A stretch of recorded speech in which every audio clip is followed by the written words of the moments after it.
세상에는 다르기 때문에 오히려 아름다운 것들이 많이 있습니다. 도레미파솔라시 개 이름이 다 다르고요. 빨주노초 파남보 색깔이 다 다릅니다. 가나다라 마바사 ABCD 우리의 말과 글을 나타내는 알파벳들도 서로 다 다릅니다. 의자, 책상, 밥상, 선반 이러한 것들은 모두 나무로 만들었지만 모양이 다르고 쓰임새가 다르고 크기도 다릅니다. 하지만 그 다른 모든 것들이 각각 자기 역할들이 있습니다. 흙, 돌, 나무, 바다, 강, 저수지 주변에 다른 것들이 많이 있지만 이런 것들이 우리네 강산을 아름답게 만들어 갑니다. 이러한 다름을 통해서 노래가, 그림이, 문장이 그리고 삶이 더 아름다운 모습으로 조화롭게 나타나는 것을 보게 됩니다. 우리가 잘못 사용하는 표현이나 단어들이 꽤 많은데요. 그 중에서 다르다와 틀리다도 아마 그 중에 하나이고 대표적인 잘못 사용하는 것 중에 하나일 것입니다. 한국 사람과 미국 사람은 피부색이 다르다라고 해야 하는데 한국 사람과 미국 사람은 피부색이 틀리다라고 말하는 경우가 많이 있습니다. 그 사람과 나는 의견이 서로 다르다라고 하면 서로를 인정하는 유연한 자세로 그 사람을 대할 수 있으나 그 사람과 나는 의견이 서로 다르다가 아니라 틀리다라고 말하면 어떻게 해서든지 그 사람을 고쳐주려고 하거나 잘못된 사람으로 단정하는 잘못을 범하게 되므로 결국은 우리의 인간관계를 올바르게 맺는 일에 많은 어려움을 겪게 됩니다. 하지만 또한 틀린 것을 다름으로 여기는 것도 문제라 할 수 있습니다. 1 더하기 2는 3 여러분 맞지요? 1 더하기 2는 5 여러분 어떻습니까? 틀린 것입니다. 하지만 이것을 다르다고 말하면 그건 역시 문제입니다. 틀린 것을 좀 더 체계적으로 여러 사람을 동원해서 그것을 마치 맞는 것처럼 다른 것처럼 주장하면 우리는 그것을 궤변이라고 말하는 것입니다. 분명 오늘 우리의 사회는 다양성을 요구하고 있는 사회인 것만은 틀림이 없습니다. 그렇기 때문에 다름과 틀림의 정확한 이해는 매우 중요하다 할 수 있습니다. 진리마저 상대화하여서 틀린 것조차 다른 것일 뿐 문제 없다고 하면 이 역시 매우 심각한 혼란을 야기할 수 있을 것입니다. 또한 이 세상에 많은 다른 사람이 있다는 것을 알고 인정하면 유연한 사고와 다양한 사고를 인정하게 되지만 틀린 사람이 많이 있다고 하면 다른 사람과 다른 사고를 인정하지 못하게 되어서 경직된 사람이 되게 되는 것입니다. 예수님의 공생의 기간 동안 예수님은 참 많은 사람들과 부딪혔습니다. 가장 많이 부딪힌 사람들은 아마 바리새인들과 서기관들이었을 것입니다. 그리고 그들과 부딪힌 그 갈등의 중심에는 바로 율법에 대한 적용과 이해가 있었습니다. 바리새인들과 서기관들은 예수님의 공생의 기간 동안 계속해서 예수님의 율법의 적용과 이해에 관해서 문제를 제기했습니다. 그들은 예수님의 율법에 대한 태도를 틀린 것으로 이해했고 그래서 결코 타협할 수 없고 이해할 수 없는 것으로 여겼으며 그것을 어떻게 하든 고쳐주려고 했습니다.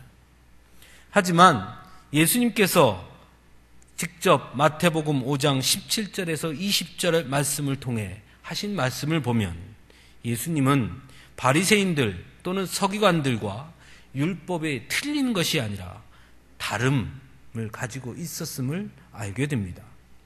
마태복음 5장 17절에서 20절 말씀에는 나는 율법을 폐하러 온 것이 아니요 완전하게 하려 함이라 말씀하셨으며 천지가 없어지기 전에는 율법의 1.1획도 결코 없어지지 아니하고 다 이루리라 말씀하시므로 율법의 필요성을 부인하거나 율법에 대해 부정적인 시각을 가지고 계시지 않음을 분명하게 말씀해 주십니다.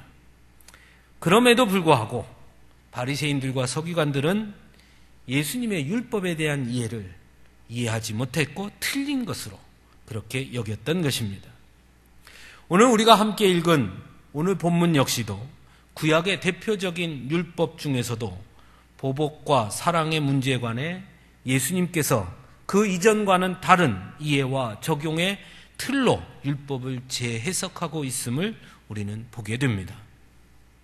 먼저 38절에서 42절의 말씀은 출애굽기 21장 22절에서 25절에 나오는 흔히 동해보복법 혹은 동족보복법이라 불리는 율법으로 생명은 생명으로, 눈은 눈으로, 이는 이로, 손은 손으로, 발은 발로, 된 것은 된 것으로, 상하게 한 것은 상함으로, 때린 것은 때림으로 갚을지니라 라는 그 말씀을 다루고 있습니다. 사실 이 율법은 복수를 조장하기 위하여 제정된 것이 아니라 힘 있는 자들이 너무 심하게 약한 자에게 보복하는 것으로부터 약자를 보호하기 위해 하나님께서 세우신 율법이었습니다. 즉 인간과 인간 사이에 공평을 통한 세상의 공의가 실현되도록 하시기 위해 하나님께서 세우신 율법이었던 것입니다. 하지만 바리새인들은 오히려 이 말씀을 근거로 개인적 보복을 정당화시켜 왔습니다.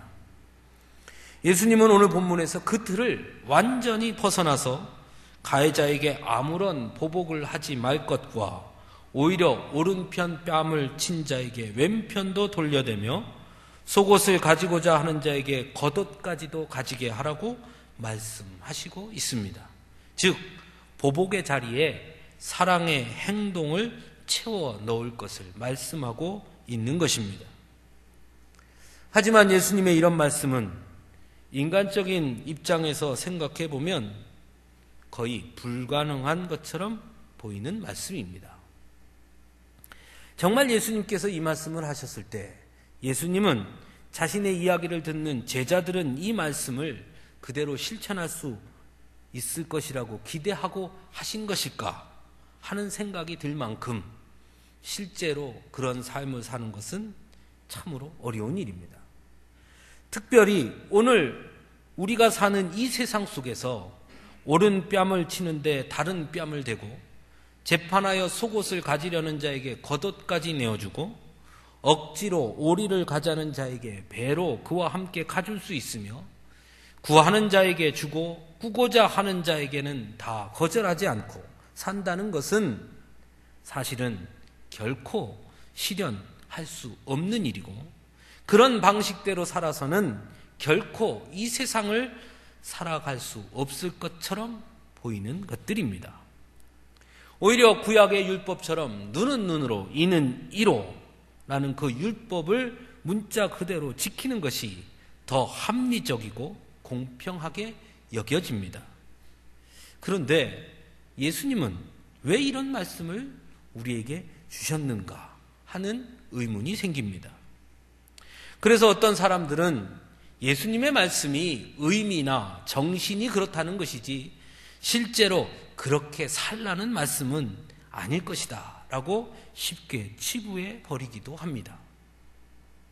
하지만 눈은 눈으로 이는 이로 갚으라는 이 율법은 실제 삶 속에서 매일 경험할 수밖에 없는 생활 율법이라는 것을 생각해 보면 오늘 본문에서 예수님께서 하시는 그 말씀 또한 관념이나 의미 또는 정신의 문제로 하신 말씀이라고 할 수는 없을 것입니다.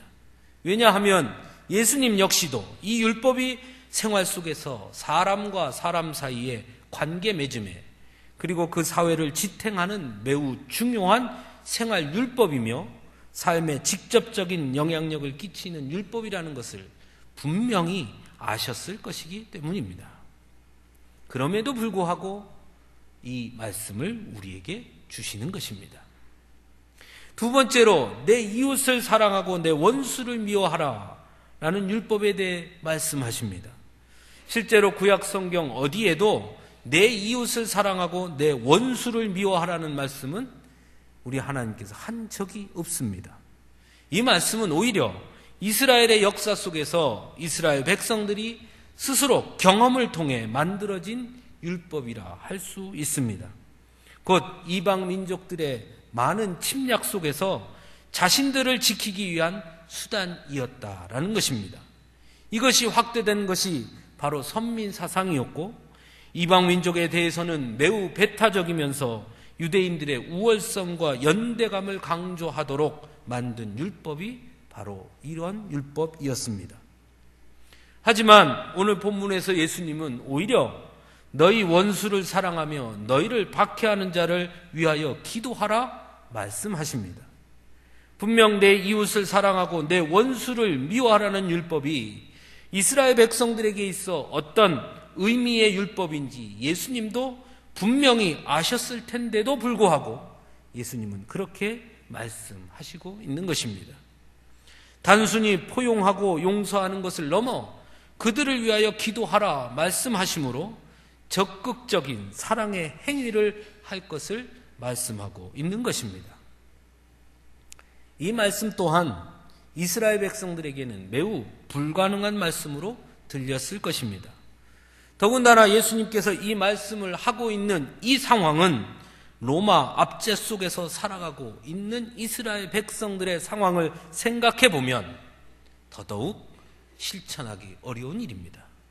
그들에게 원수란 곧 로마 군인이었고, 그런데 로마 군인들을 위해 오히려 용서하고 그들을 위해 기도해야 한다 하는 것을 어떻게 실현할 수 있으며 가능한 일이라 말할 수 있겠습니까?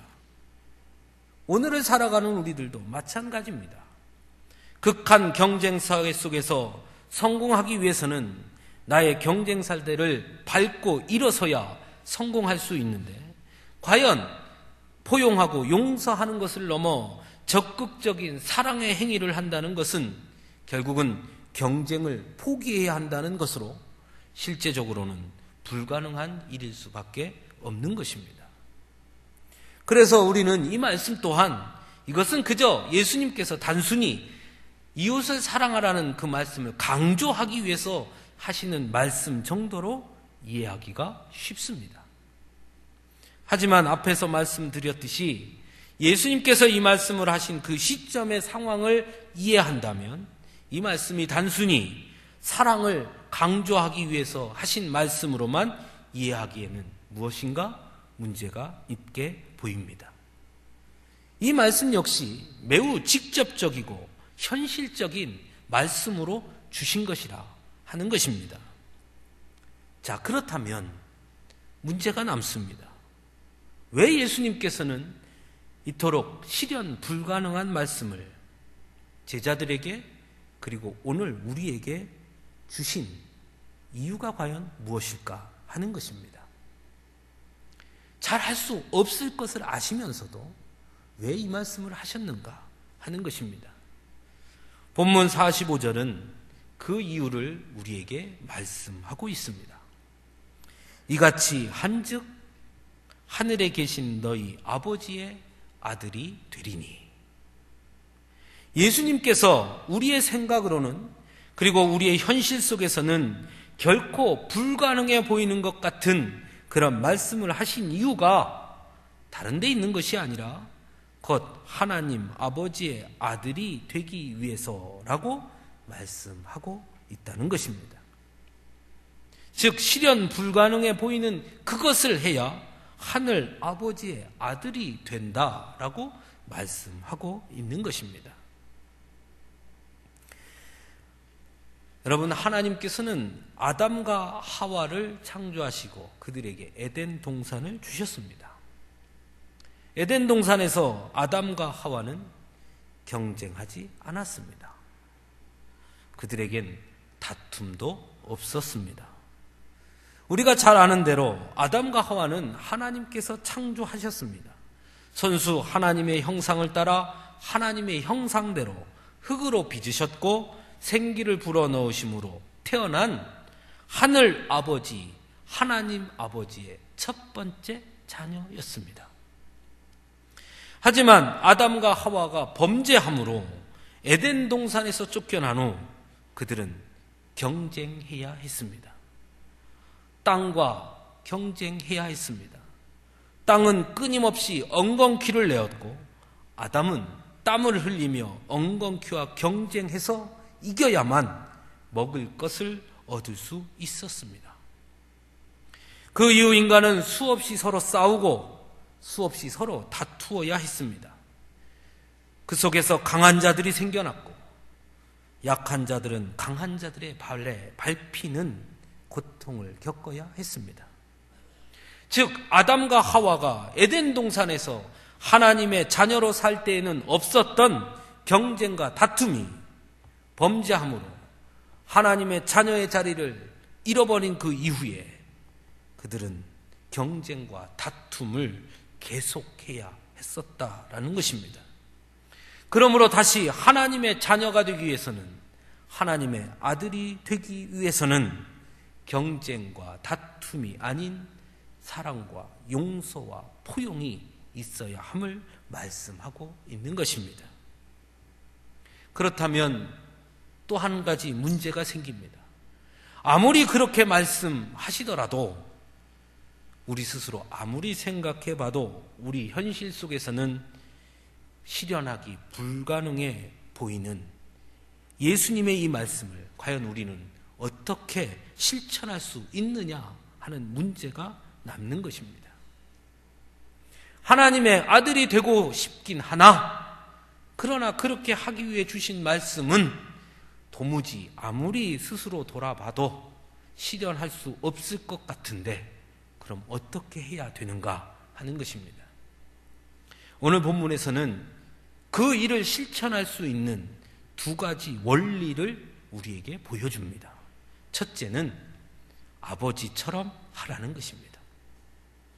본문 45절에 이는 하나님이 그 해를 악인과 선인에게 비추시며 비를 의로운 자와 불의한 자에게 내려주심이라 말씀하고 있습니다.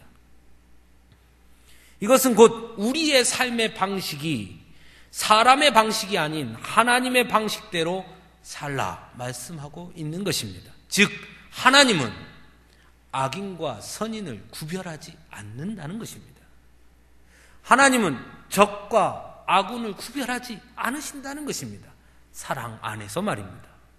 즉 우리가 그 하나님의 말씀을 실천하기 위해서는 세상과 다른 방식으로 세상을 바라볼 수 있어야 한다는 것입니다.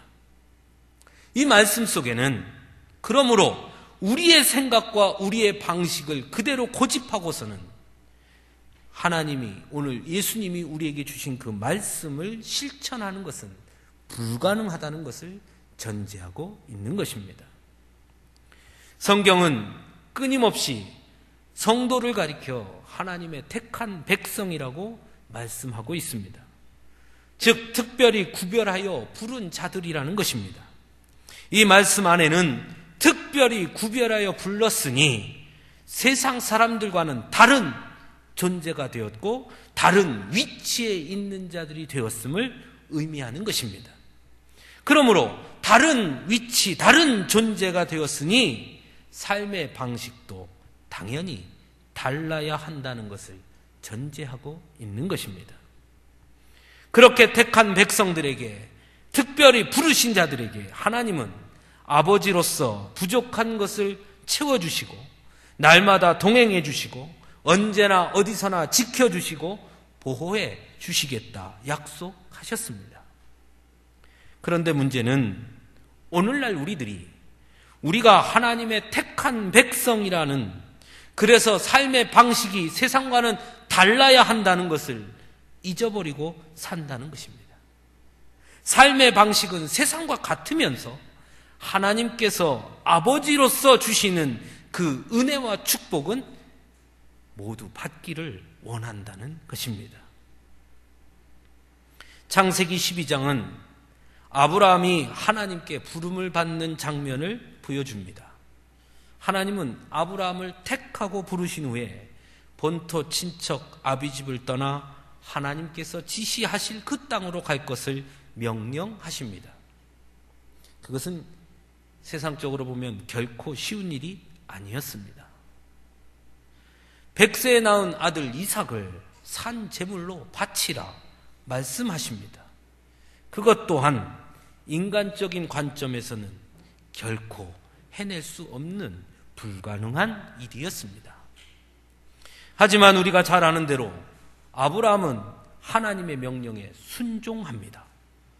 본토 친척 아비집을 떠나는 것에 주저하지 않았고 아들 이삭을 제물로 바치려고 했습니다. 어떻게 그럴 수 있었습니까? 그는 자신이 하나님의 부름을 받은 자라는 것을 알았기 때문입니다. 세상 사람들의 방식대로 하지 않았고 하나님의 방식대로 결정했고 자신의 삶의 방식을 하나님의 방식으로 바꾸었기 때문에 그 일을 할 수 있었습니다. 왜냐하면 그는 하나님의 택함을 받은 자녀였기 때문입니다. 노아는 어떠했습니까? 어느 날 하나님께서 노아에게 산 꼭대기에 방주를 만들라 말씀하십니다. 세상 사람들은 노아를 비웃었습니다. 인간적으로 생각하면 결코 받아들일 수 없는 명령이었습니다. 하지만 노아는 방주를 만듭니다. 왜냐하면 노아는 하나님의 택함을 받은 자였기 때문이었습니다. 그는 자신이 하나님의 택함 받은 자였기 때문에 자신이 해야 할 일이 세상 사람들의 방식과 방법과 생각이 아닌 하나님의 방식과 하나님의 생각을 따르는 것이어야 함을 분명히 알았기 때문이었습니다. 우리 역시 마찬가지 아니겠습니까? 사랑하는 성도 여러분, 여러분들은 모두 하나님의 부름을 받은 택함을 받은 자들인 줄로 믿습니다. 그렇다면 우리도 우리의 방식이 아닌 하나님의 방식대로 살아야 하지 않겠습니까? 우리도 세상을 바라보는 눈이 세상이 바라보는 눈으로 세상을 바라보는 것이 아니라 하나님이 바라보시는 눈으로 세상을 바라볼 수 있어야 하지 않겠습니까? 그래야 하늘 아버지의 아들로 하나님 아버지의 자녀로 하나님께서 주시는 은혜와 축복을 경험하게 되는 것입니다. 또 다른 원리는 다른 사람을 대함에 있어 하나님의 아들로서 대하라라는 것입니다. 본문 48절에 하늘에 계신 너희 아버지의 온전하심과 같이 너희도 온전하라 말씀하십니다. 즉 하나님의 택함 받은 자들로 우리 아버지가 온전하시니 우리 역시 온전한 자들로 세상의 다른 이들을 대해야 한다라는 것입니다. 아브라함은 자신을 떠나 소돔과 고모라로 향한 조카 롯을 위해 하나님 앞에 5번이나 목숨을 걸고 구합니다. 모세는 이스라엘 백성들을 위해 자신의 이름이 생명책에서 제해질 것을 걸고 간절히 기도합니다. 사도 바울 역시 그러했습니다. 그들 역시 인간이었기에 조카 롯이 얄밉기도 했을 것이고 끊임없이 자신의 권위에 도전하는 이스라엘 백성들과 아론과 미리암이 미웠을 것이고 사도 바울 역시 자신의 사도성에 대해 끊임없이 도전하는 유대인들이 미웠을 것입니다. 하지만 그들을 미워하지 않았습니다. 오히려 그런 자들을 위해 자신의 모든 것을 걸고 기도합니다. 왜냐하면 그들은 자신들이 그들과 다른 존재라는 것을 알았기 때문이었습니다. 분명 매우 부족하고 연약한 인간이었으나 하나님의 아들로 부름받은 순간 하나님의 은혜로 이제 온전케 되었음을 분명히 알았기 때문에 아브라함과 모세와 사도 바울은 똑같이 그들을 대하지 않았던 것입니다. 오늘날 성도들이 잘못 생각하고 있는 것 중에 하나가 바로 이 점입니다. 우리는 분명 연약하고 부족하며 허물 많은 사람들입니다. 그것을 부정할 수 있는 사람은 아무도 없습니다. 하지만 동시에 우리는 예수 그리스도의 십자가 앞에 섬으로 그리스도의 보혈의 은혜로 우리는 온전케 된 자들이라는 것 역시 잊어서는 안 되는 것입니다. 그런데 이것을 잊어버립니다. 그래서 하나님의 말씀대로 살지 못하면서도 너무나 당당하게 우리는 연약한 인간이기 때문에 어쩔 수 없는 것 아니냐고 말합니다. 그러니 당연히 하나님도 이해해 줄 거라고 생각합니다. 그래서 하나님의 말씀대로 살지 못하는 것을 심각하게 여기지 않습니다. 인간인지라 연약하니 어쩔 수 없는 것 아닙니까? 그렇게 말한다는 것입니다. 하지만 오늘 본문에서 예수님은 분명하게 말씀하십니다. 하늘에 계신 너희 아버지의 온전하심과 같이 너희도 온전하라. 우리는 연약한 자이고 부족한 자이지만 그럼에도 온전한 자라는 것 또한 잊지 말아야 한다는 것입니다. 그러므로 온전한 자로서의 삶을 살아야 할 책임이 있다는 것입니다. 그러므로 그렇게 살지 못할 때 우리는 가슴을 치며 회개해야 하는 것입니다. 연약한 인간이고 부족한 자니까 그럴 수 있지 또는 어쩔 수 없지 하고 얼렁뚱땅 넘어가서는 안 된다는 것입니다. 온전한 자로 살지 못함에 대한 철저한 회개가 우리 안에 있어야 하는 것입니다. 요즘 한국 교회 얼굴이 제 얼굴이 아닙니다. 한국 교회의 자랑이라고 내세웠던 우리 조용기 목사님의 그 비리로 인해서 한국 교회 얼굴이 먹칠이 되었습니다. 선거 재판 결과를 보면서 얼굴이 화끈거렸습니다. 징역 3년에 집행유예 5년. 변호인들이 내놓은 그 변호에는 이렇게 써 있습니다. 조용기 목사님이 한국 교회에 지금까지 끼친 긍정적인 많은 큰 일들을 많이 감당했으니 좀 참작을 해 주십시오. 두 번째, 조용기 목사님이 실형을 받으면 한국 교회가 심각한 위기를 겪게 되니 좀 참작을 해 주십시오. 세 번째는 조용기 목사님이 그동안 살아오는 삶의 역정이 매우 고난 가운데 있었으니 참작을 해 주십시오. 조용기 목사님도 사람이니까, 연약한 사람이니까, 부족한 사람이니까 넘어지고 자빠지고 실수할 수 있고 죄를 지을 수도 있고 잘못된 길로 갈 수도 있습니다. 저도 그럴 것입니다. 그러나 그것을 내세울 때에는 하나님의 부름을 받은 자라는 것을 같이 생각해 봐야 합니다. 한국 교회가 지금 이러한 세상 사람들의 조롱을 받는 것은 자신들의 영광을 나타낼 때는 부르심을 받은 자들이라고 나타내고 자신이 잘못을 저지를 때는 우리도 연약한 인간입니다 하기 때문입니다. 성경은 우리에게 그것이 거꾸로 되어야 한다는 것을 가르쳐 줍니다. 하늘 아버지의 아들이라면 당연히 아버지처럼 해야 하는 것입니다. 그러기 위해서 온전한 자로 살기 위한 대가를 지불하는 것을 망설이지 말아야 합니다. 세상이 재판하기 전에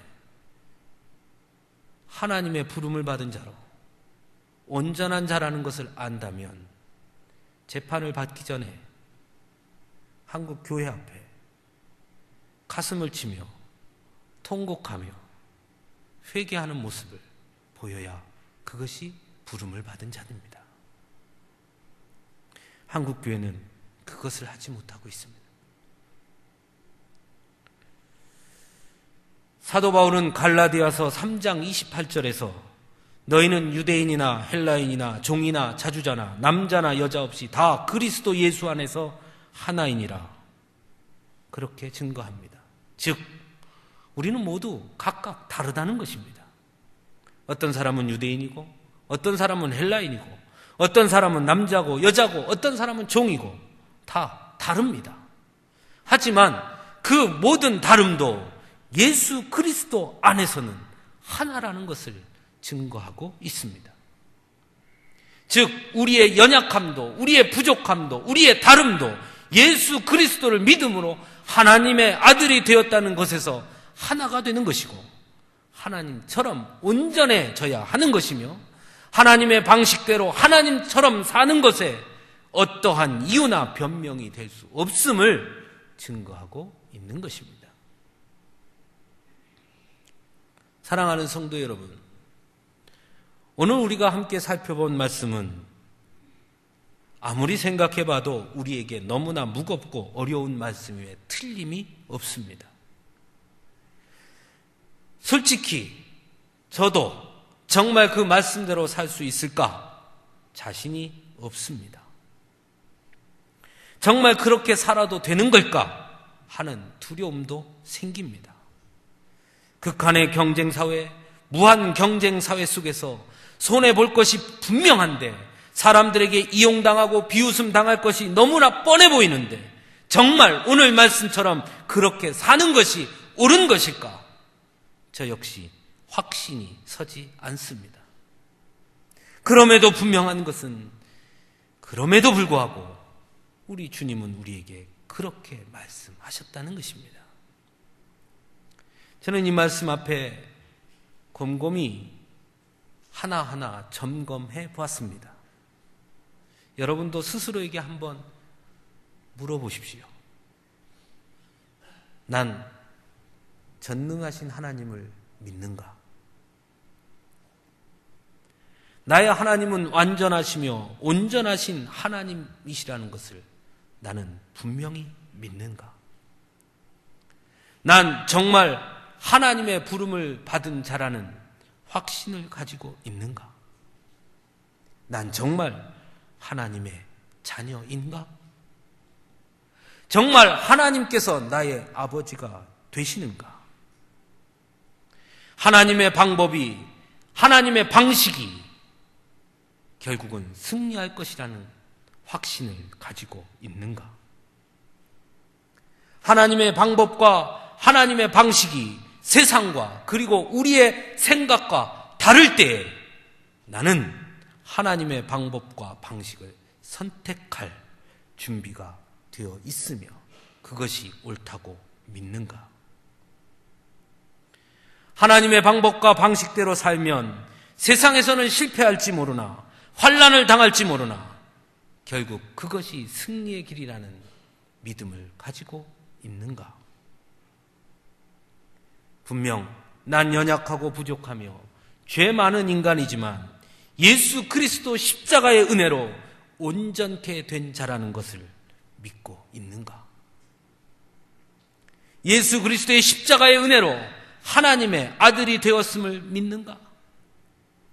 하나님의 아들이라면 하나님의 뜻대로 사는 것이 당연한 것이라는 것을 나에게 적용할 수 있는가? 이 모든 대답에 여러분 어떻게 대답하시겠습니까? 이 모든 질문에 아멘으로 응답하셨다면 그렇다면 우리는 하나님의 말씀대로 살아야 하고 하나님의 말씀대로 살 수 있다고 저는 믿습니다. 하나님은 분명 나보다 나를 더 잘 아시는 분입니다. 그러므로 나의 삶을 인도해 주실 것이고 내가 넘어지면 일으켜 주실 것이고 힘에 겨워할 때면 새 힘을 부어 주실 것이며 못하겠습니다. 할 수 없습니다. 할 때 아니다, 할 수 있다, 우리를 붙잡아 주실 것입니다. 사랑하는 성도 여러분, 우리는 분명 한 번에 이 모든 삶을 완전하게 살 수는 없을 것입니다. 하지만 한 가지는 해볼 수 있기를 바랍니다. 첫째는 그렇게 살지 못하는 나 자신을 하나님 앞에 고백하고 날마다 통회하며 회개하는 자들이 되기를 바랍니다. 또 하나는 비록 오늘 지금 이 순간 실패했다 하더라도, 지금까지 그렇게 살지 못했다 하더라도, 또는 앞으로 그렇게 살 자신이 없다 하더라도, 사랑하는 성도 여러분, 포기하지는 마시기 바랍니다. 자신이 없으면, 지금까지 그렇게 살지 못했으면, 그렇기 때문에 더욱 하나님을 붙잡을 수 있기를 간절히 바랍니다. 내 힘으로 할 수 없으나 나를 더 잘하시는 하나님께서 나를 붙잡아 주실 것이기 때문입니다. 그래서 마침내 하나님의 축복과 은혜를 누리게 해 주실 것임을 저는 믿습니다. 그 영광의 자리에 우리 모두 설 수 있기를 간절히 바랍니다. 기도하겠습니다.